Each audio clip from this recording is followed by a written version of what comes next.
Guys, semoga kalian dalam keadaan sehat walafiat. Di sini kita akan membahas salah satu masa pemerintahan di Indonesia, yakni masa Orde Baru. Indonesia telah mengalami beberapa periode sistem pemerintahan semenjak proklamasi kemerdekaan pada tahun 1945 sampai saat ini. Salah satu sistem pemerintahan yang cukup lama bertahan di Indonesia, yakni selama 32 tahun, adalah masa Orde Baru.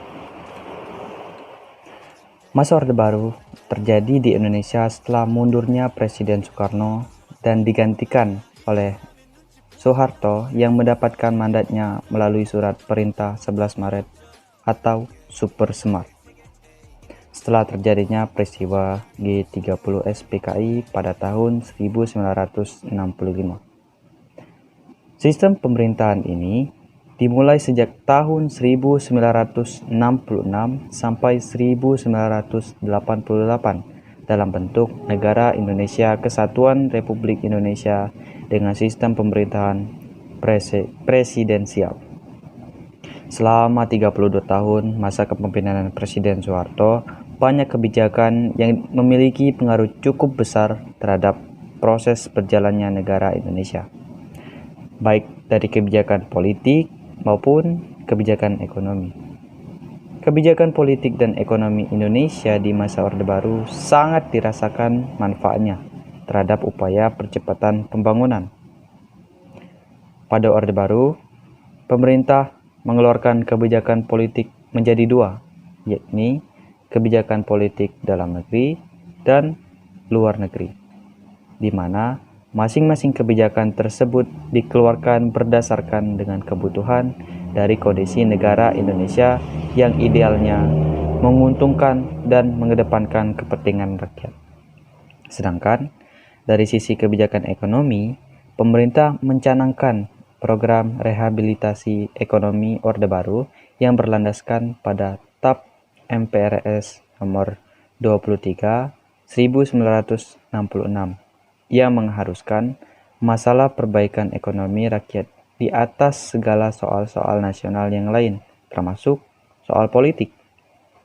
Guna mewujudkan perbaikan ini, maka pemerintah berusaha untuk mengatasi dampak dari hiperinflasi dan menyusun APBN.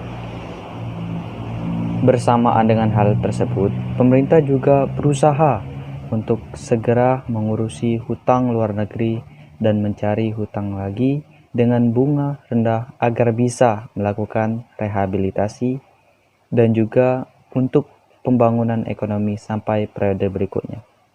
Nah, kebijakan ini akhirnya menunjukkan keberhasilan dalam mengatasi hiperinflasi yang semula 650% pada tahun 1966 menjadi 8,88% pada tahun 1971.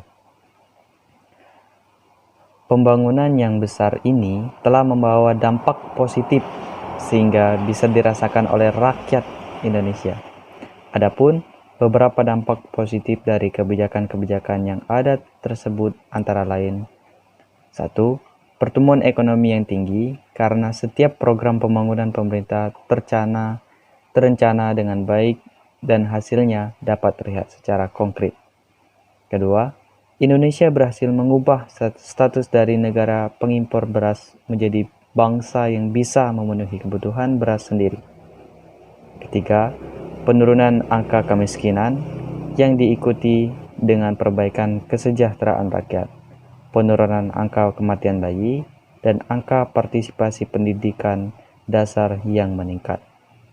Dan yang keempat, pemerintah sentralistik yang berarti seluruh pengembalian keputusan hanya dapat dilakukan oleh pemerintah pusat.